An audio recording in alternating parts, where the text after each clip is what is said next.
엿새 후에 예수께서 베드로와 야고보와 그 형제 요한을 데리시고 따로 높은 산에 올라가셨더니 그들 앞에서 변형되사 그 얼굴이 해같이 빛나며 옷이 빛과 같이 휘어졌더라.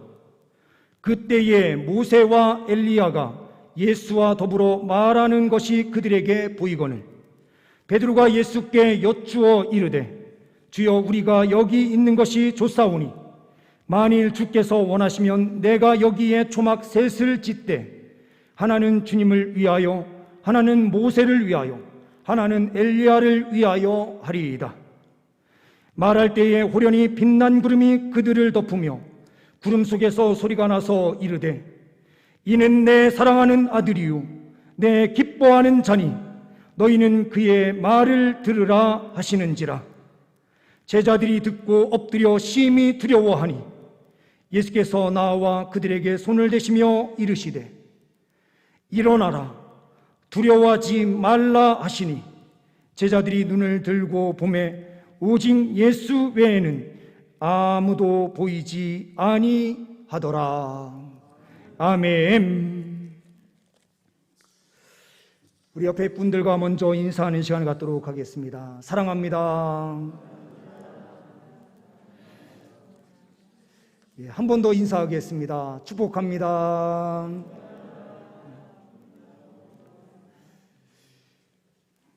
이 시간 예배하시는 우리 온 성도님들 위해 주님께서 하늘문을 여시고 친히 임재하여 주셔서 만나주시는 은혜, 또한 승리의 은혜의 역사로 인도하여 주시는 줄 믿습니다. 준비된 PPT 내용을 보시면서 함께 말씀을 나누도록 하겠습니다. 오늘 본문의 말씀을 보게 되면 1절 말씀에 따로 높은 산에 올라가셨더니 라고 시작이 되고 있어요. 이 높은 산이 어디인가 라는 부분 때문에 많은 논쟁이 펼쳐지기도 합니다. 남쪽 부분에 있는 모래산 그리고 다볼산, 이 다볼산 같은 경우에는 선지자들이 많이 올라가서 하나님으로부터 예언을 받는 장소로 알려져 있었기에 이곳을 많이 올라갔다라고 하는 그런 기록에 따라서 예수님께서도 이 다볼산 쪽으로 올라가신 것이 아니냐라고 하는 내용이 있습니다. 그러나 최근으로 오면 올수록 더 중요하게 생각하는 산은 헤르몬산, 헬몬산입니다. 그 이유는 우리가 앞장에 넘어가서 보게 되면 베드로가 신앙 고백을 합니다. 주는 그리스도시요 살아계신 하나님의 아들이시나이다 라고 하는 고백을 어디에서 하느냐? 가이사랴 빌립보 지방에서 하게 됩니다. 오늘 말씀은 그 고백 이후에 6일이 지난 엿새 이후에 올라갔다라는 표현이 나오고 있습니다. 그러니 이 가이사랴 빌립보 지방에서 남쪽 끝 가까이에 있는 다볼산까지 6일 동안 내려갈 수 있는가라고 하는 이런 부분들, 여러 가지 논쟁들이 있을 수 있습니다. 그리고 가이사랴 빌립보 이 지역에서 고백한 내용과 함께 이 내용이 연결되고 있으니 아마도 가장 가까운 높은 산이었던 헤르몬산일 가능성이 매우 크다라고 보는 것입니다. 그러나 성경은 정확하게 어느 산이다 명칭을 이야기하지 않습니다. 그러므로 우리는 다만 예수님께서 몸이 변형된 산이다라고 해서 우리는 변화산이라고 지칭할 뿐입니다. 이 변화산을 하나님께서 특별하게 이름을 말씀하시지 않은 이유가 무엇일까? 어느 장소이든 예수와 함께하는 그 장소에서 이러한 강력한 은혜의 역사가 펼쳐진다라는 것을 보여주는 것이 아닐까라고 생각합니다. 이 시간 주님께서 친히 이 가운데 임재하여 주셔서 우리에게도 이 변화의 기쁨, 즐거움을 허락하여 주시는 줄 믿습니다. 오늘 본문 말씀을 계속해서 이해하기 위해서는 다음 장을 우리가 보시게 되면 이 헤르몬산이 만년설로 덮여 있는 것을 보게 됩니다. 예수님께서 그리고 제자 3명과 함께 이 헤르몬산에 올라가셨다라고 한다면 아마도 좀 추위가 있지 않았을까라고 또한 생각해 볼 수 있는 부분입니다. 다음 페이지를 보시게 되면 이 변화산 사건을 그리스도의 변용 몸이 용모가 변화됐다라고 하는 이 제목을 가진 그림을 그린 화가가 있습니다. 라파엘로 산치오라고 하는 사람인데요. 이 사람이 죽기 2년 전부터 그리기 시작했는데 이 사람이 단명을 해서 젊은 나이에 죽게 됩니다.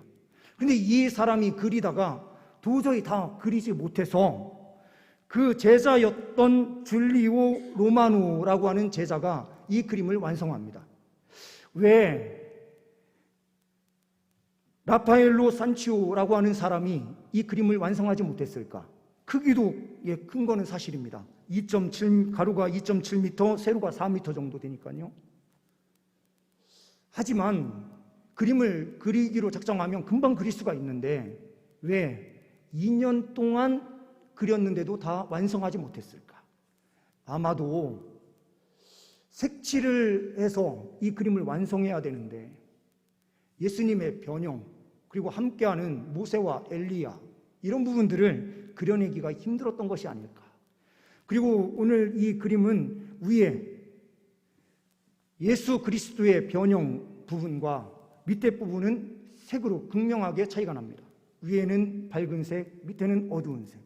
밑에서는 어린아이가 간질병으로 쓰러지고 넘어지는 그림이 또한 나타나고 있습니다. 이 변화산 사건 이후에 예수님께서 내려가셔서 가장 먼저 하신 사역이 이 간질병자를 치료하는 사역이 나타납니다. 이 말씀은 우리가 지난번에 한번 말씀을 나눈 적이 있습니다. 내려주셔도 좋습니다. 오늘 본문 말씀을 통해서 우리는 첫 번째로 보게 되는 것은 예수께서는 영적인 체험을 우리에게 하게 하신다라는 것입니다. 1절, 2절 말씀을 보시게 되면 이렇게 말씀합니다. 엿새 후에 예수께서 베드로와 야고보와 그 형제 요한, 이 부분을 잠깐 먼저 설명을 드리고 가야 될 것 같아요. 베드로, 야고보, 형제 요한, 이 세 사람을 왜 특별히 데리고 가셨는가? 두 가지 해석이 가장 좋은 해석입니다. 첫 번째로는 신명기 17장과 19장 말씀에 보게 되면 두세 증인을 항상 세우도록 했습니다. 어떠한 일이 있을 경우 그 사람들이 왜곡하는 일이 없도록 하기 위해서 증인들을 두세 명을 반드시 세우도록 하는 법칙이 있었고, 신약 시대에도 고린도후서 13장 1절 말씀에 두세 증인을 세워라 라고 하는 명령, 그리고 또한 요한복음 8장 말씀에도 예수 그리스도께서 자기 자신이 하나님의 아들 되심을 증거함에 있어서도 하나님과 자기 자신 두 명을, 그 두 신을, 하나님, 여호와 하나님 그리고 자기 자신을 증인으로 말씀하시는 것을 보게 돼요. 삼위일체 하나님이시지만 위격적으로 또한 분리되어 계셔서 강력한 역사를 펼치시는 그분, 두세 증인을 항상 주님께서는 말씀하셨습니다. 그러니 높은 산 헤르몬산에 올라가실 그때에도 세 명을 데리고 가심으로써 증인들을 확실하게 세웠다라는 것을 성경은 표현하는 것이 아닐까라는 생각이 듭니다. 또 하나는 하나님께서 훈련을 특별히 이 세 사람을 시키기 위한 목적이었다라고 볼 수도 있습니다. 베드로는 우리가 잘 알고 있는 대로 수제자, 그리고 성령 충만함을 받아서 유대인들에게 성령 충만함 받아서 처음으로 설교한 그 설교자가 베드로예요. 또한 이방인들에게도 가장 먼저 복음을 전한 자가 누구냐? 바로 베드로입니다. 고넬료 가정에 가서 복음을 전할 때에 성령이 임하는 사건이 나타납니다. 그러니 복음의 열쇠를 받은 그가 설교를 통해서 복음문을 열기 시작하는 아주 중요한 역할을 감당하게 되죠. 그래서 갈라디아서 말씀에는 이 베드로가 성전의 기둥과 같은 존재로 교회의 기둥이다라고 표현하고 있는 것입니다. 또한 동시에 이 기둥의 역할을 하고 있었던 사람이 바로 이 야고보예요. 그런데 이 야고보에게 특별한 훈련이 필요했었던 이유는 뭘까? 이 사건을 통해서 예수님께서 재림하실 때에 펼쳐질 은혜의 역사가 얼마나 강력한지를 보게 하셨어요. 그러니 그가 하나님 나라를 위해서 나아갈 때에 거침없이 달려갈 수 있었던 힘이 바로 여기에서 공급된 것이 아닌가라고 저는 봅니다. 성령 충만함이 있었던과 동시에 주님께서 다시 오실 영광을 미리 본 거예요. 그래서 스데반과 함께 제자들 중에서는 가장 먼저 순교하는 자가 야고보로 사도행전 12장에 나타납니다. 그리고 그의 형제 요한은 왜 그랬는가? 가장 늦게까지 가장 나이 많아 이 세상에 사는 제자로 주님의 복음을 위해서 성경을 기록하는 역할을 감당하게 됩니다. 요한복음, 그리고 우리에게 반드시 있어야 될 궁극적 승리를 이야기하는 요한계시록, 이 말씀을 기록하는 자가 하나님의 영광을 보아야만 했었던 것이 아닐까. 그러므로 하나님께서는 훈련을 위해서 특별히 영적인 눈을 열어주시고 그 광경을 볼 수 있도록 하시는 것입니다. 이 시간 우리 주님께서 우리 온 성도님들 위해 친히 하늘문을 여시고 함께하여 주셔서 이 영광스러운 은혜를 체험할 수 있는 은혜를 허락하여 주시기를 소망합니다. 2절 말씀에 그들 앞에 변형되사 그 얼굴이 해같이 빛나며 옷이 빛과 같이 희어졌더라 라고 말씀합니다. 변형이 일어나는데 이 변형에 대해서 우리가 설명할 수가 없어요. 그래서 우리는 이것을 신비라고 표현할 수밖에 없습니다. 우리는 그러나 신비주의가 아니에요. 우리는 신비한 종교입니다.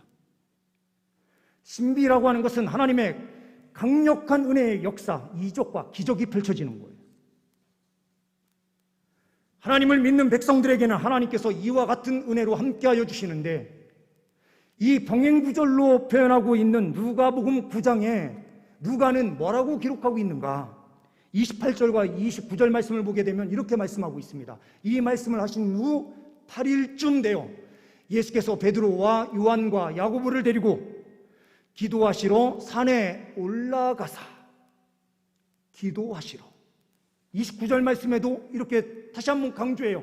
기도하실 때의 용모가 변화되고 하나님의 강력한 은혜의 역사를 체험하는 장소는 어디인가? 기도할 때입니다. 기도의 장소에서 하늘문이 열리는 거예요. 하늘에 있었던 그 증인들, 모세와 또한 엘리야, 하나님의 음성까지 들리는 은혜의 역사가 어느 장소에서 펼쳐지는가? 누가는 기도의 장소다. 기도가 얼마나 중요한지 모릅니다.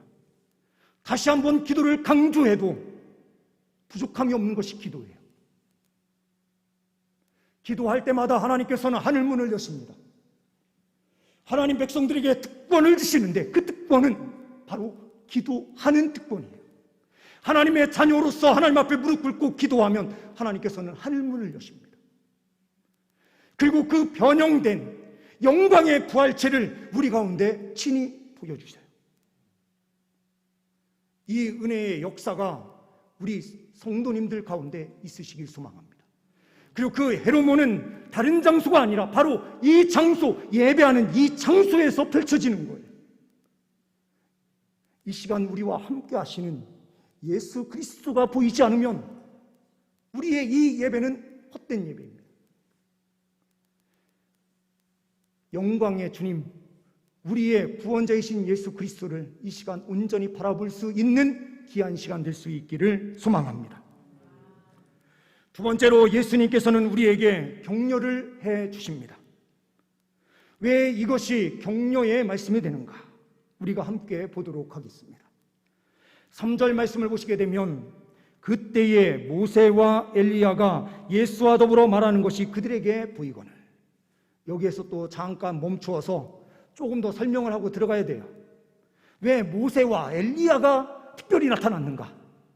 물론 어떤 분들이 해석하는 것처럼 율법과 선지자의 모든 강령이 바로 하나님 사랑, 이웃 사랑을 보여주는 핵심이기 때문이다라고 말씀하기도 해요. 예, 물론 이 해석도 매우 좋습니다. 근데 또 하나의 해석은 모세는 나와 같은 선지자라고 해서 예수 그리스도의 사역과 밀접하게 연결되어 있습니다. 애굽 이집트에서 이스라엘 백성들을 구원하는 그 역할을 모세는 감당합니다. 예수 그리스도께서 그 사역을 위해서 이 땅에 오신 것입니다. 또한 엘리야는 누구인가? 말라기 4장 5절 말씀에 보게 되면 엘리야가 먼저 와서 모든 것을 회복하리라라는 말씀이 있었어요. 그래서 서기관들이 이 해석에 따라서 엘리야가 먼저 오고 그 다음에 예수 그리스도 메시아가 오실 것이다 라고 하는 성경 해석을 내놓았어요. 그래서 이 사건 이후에 17장 10절 이후부터 13절까지 제자들이 내려가면서 예수님께 질문을 해요. 이 엘리야가 도대체 누구입니까? 그랬더니 예수님께서 이미 와서 회복했으되 너희가 알아보지 못한다. 이것이 세례 요한이었다라고 13절 말씀에 해석을 붙이고 있어요. 우리가 잘 이해를 못할까 봐 성경의 기록자가 정확하게 이 엘리야는 세례 요한이다.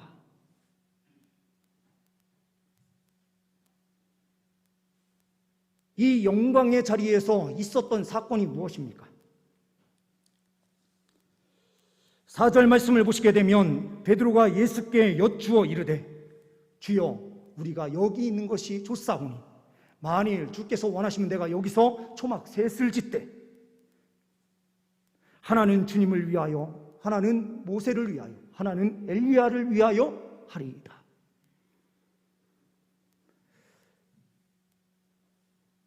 베드로가 이 자리가 얼마나 좋았으면 이곳에라고 표현하고 있는데 헤르몬산일 경우에는 만년설이 있어서 그 자리가 얼마나 추운 자리인지 몰라요. 높은 산은요 바람이 불기 시작하면 그 추위가 장난이 아닌 거예요. 저도 삼각산에 올라가서 중고등학교 때 기도를 많이 했었거든요.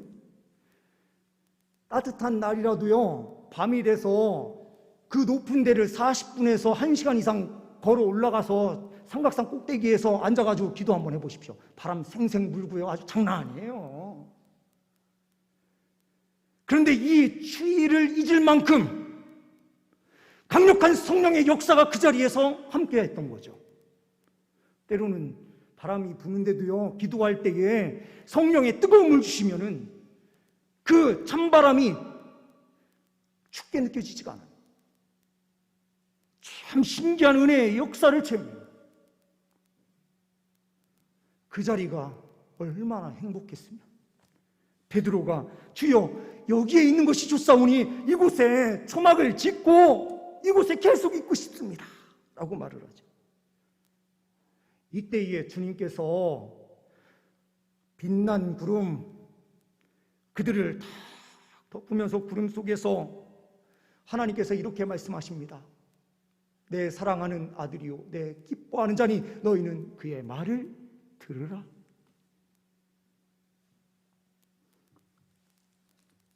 이 근거의 말씀은 나중에 베드로가 성경을 기록을 하는데요. 이 사건을 유일하게 서신서에 기록을 하고 있습니다. 베드로후서 1장 16절과 17절 말씀을 보면 이렇게 되어 있습니다. 우리 주 예수 그리스도의 능력과 강림하심을 너희에게 알게 한 것.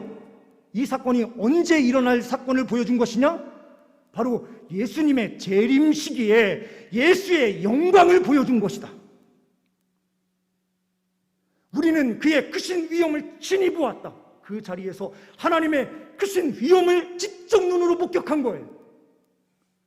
그 다음 17절 말씀에 이렇게 말씀을 하죠. 즉 이 큰 영광 중에서 소리가 나는데 내 사랑하는 아들이요 내 기뻐하는 자라라고 하는 말씀을 했다. 이 말씀은 마태복음에 딱 두 군데 나타나거든요. 첫 번째로는 예수님께서 세례를 받으신 사건, 그러니까 마태복음 3장에 나타나요. 3장은 제자들의 부름이 있기 전이에요. 이 제자들을, 네 제자를 부르실 때에도 4장이고요. 그리고 11사도의 이름이 등장하는 거는 11장에서 등장하거든요. 10장에서요. 그러면 예수님께서 세례를 받으셨을 때에 이 소리를 들은 사람은 영적인 귀가 열려 있었던 세례 요한 외에는 들을 수 없었다라고 우리는 볼 수 있죠. 그럼 영광 중에 보았다라고 하는 이 말씀은 분명 오늘 이 헤르몬산에서 친히 경험한 사건을 말해주는 겁니다.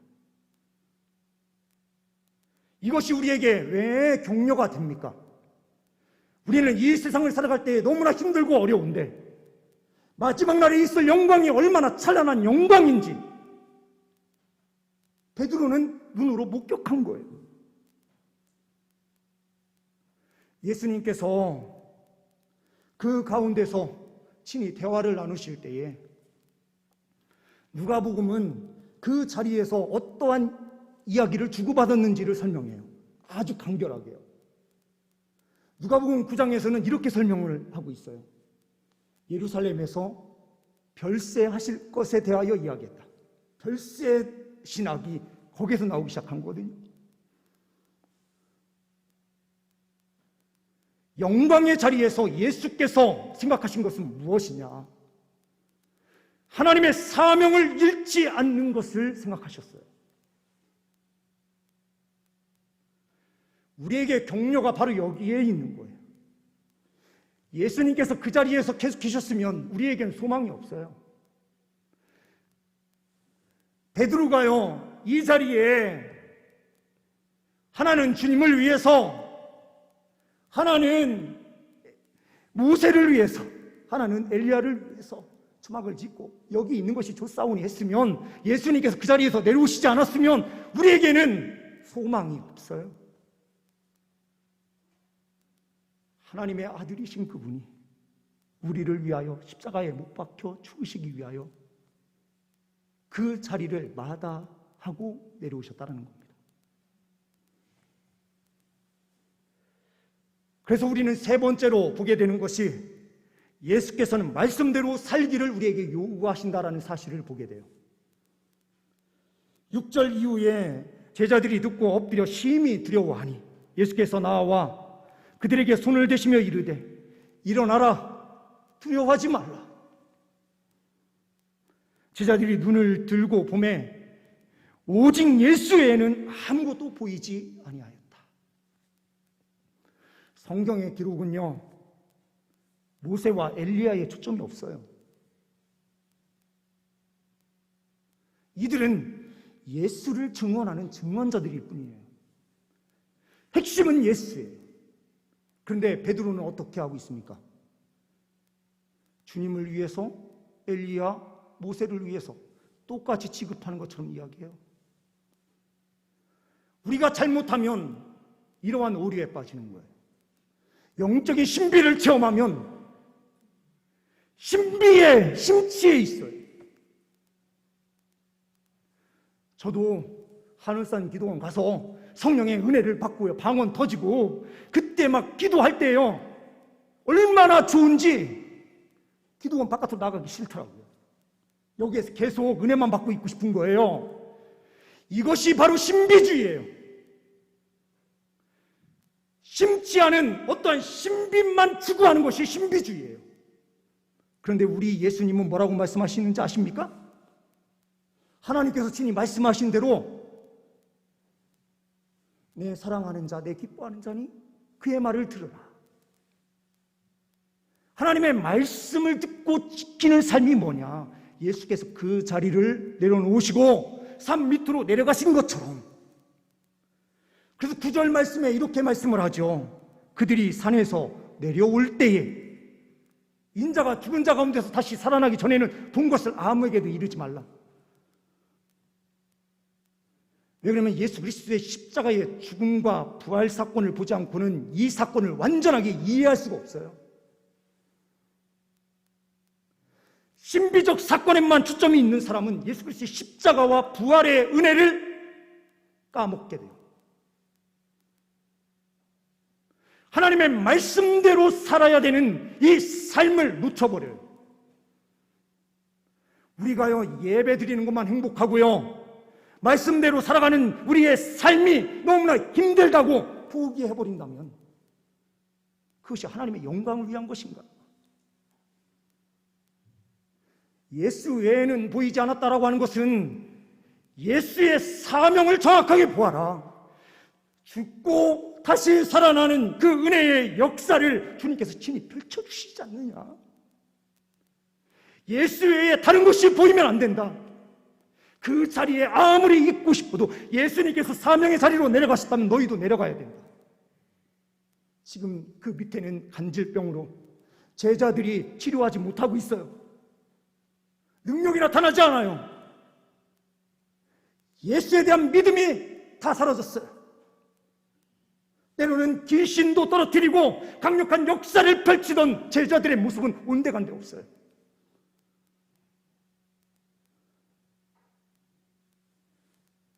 우리의 믿음, 그것은 행복한 그 영적인 자리, 그 자리에 머물러 있는 신앙이 아니라 산 밑으로 내려가는 신앙이에요.